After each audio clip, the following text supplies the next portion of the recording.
It seems like ever since Coach Prime stepped on campus, Jackson State has continuously been in the top 5, the top 8, the top 10 for every single blue chip recruit that comes out of high school. And that's a great thing. And that's something that's most likely not going to change as long as Coach Prime is at the helm of the Jackson State football program.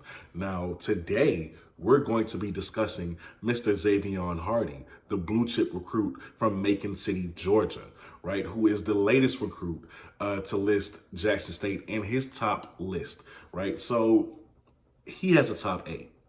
And the top 8 includes Ole Miss, Florida, Miami, Georgia, Central Florida, Florida State, and the Gamecocks of South Carolina. Jackson State being the 8th. Pretty good competition. Let's talk about Zavion Hardy and why, if you were able to pull this off as the Jackson State faithful, you're going to be very happy with this kid because he is rising fast still. Already ESPN top 300 recruit. But Zavion Hardy is 6'5", 262 pounds. And he is a defensive end, like I said, from Macon City, Georgia, where he attends Tapno Square Academy. Now, Zavion is a Under Armour All-American. He will be in the Under Armour All-American game. Make no mistake about that. In the nation, out of the top 300 ranked prospects, of course, but in the nation, he's ranked number 94. Not only is he top 300, he's top 100 as well. He's an elite, fast rising prospect. His stock is continuously going up. At his position, he's ranked number 15. In the state of Georgia, he is the 8th best prospect. Now, there's stiff competition with him because I read you the list earlier. And if you go on 24/7 Sports, you see that he's crystal ball to the Gamecocks because he has been on campus multiple times. He's been spotted in the practice facility. He hasn't worked out for him yet, but he's been spotted in the practice facility. He has a couple visits with Florida State coming up in the near future. We don't know when he's going to go to Jackson State, but if he's in the top 8 and he is of the class of 2023, chances are he's going to take that visit. And like Coach Prime said, if you want to lose a recruit, you let him come to homecoming, to an HBCU homecoming. So I think Coach Prime is going to be very strategic when it comes to pulling this kid. It looks like they still want that elite pass rusher who's ranked highly out of high school and who they can really develop for 3 to 4 years. They thought it was going to be Shamar Stewart. Didn't get him, so now they're going hard for Zavion Hardy, right? Who is a consensus 4-star recruit. He's not going to be a 3-star on Rivals and a 4-star somewhere else. No, all across the board, he's a 4-star prospect. So in 8 games, Zavion had 12 tackles for loss and 4 sacks. That was just in 8 games. That is limited action.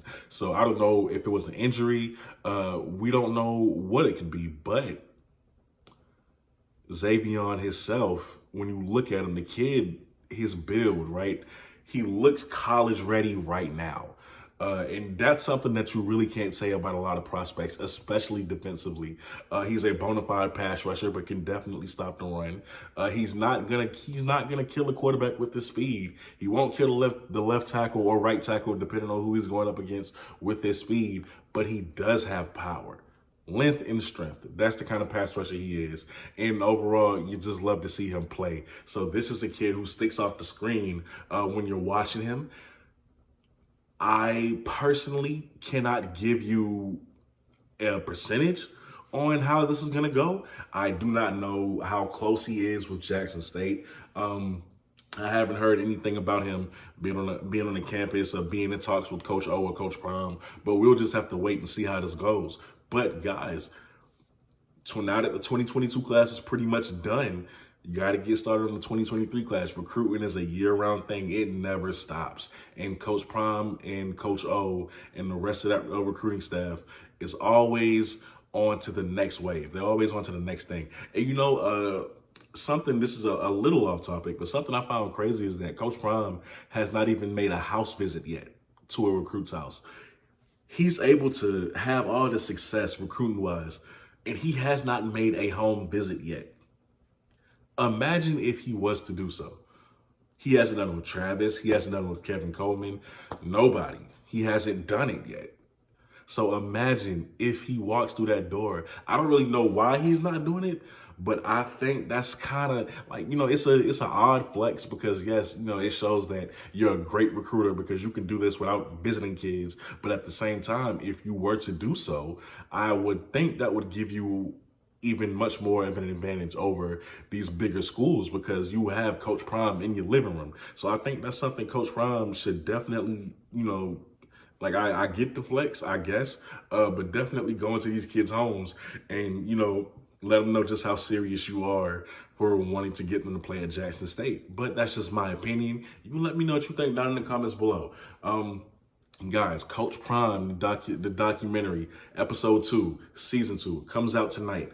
I will be doing a recap show live tomorrow, Friday, that evening. I'm going to do a recap show Friday, not tonight, Friday. Just want to let y'all know that because it will be the first installment of a new series that I have on the channel called Friday Night Live.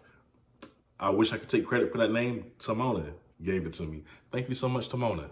Now, with that being said, man, you're watching the CFL podcast. I'm your host, Kobe Orr. Thank you so much for watching, and I'm out. Peace.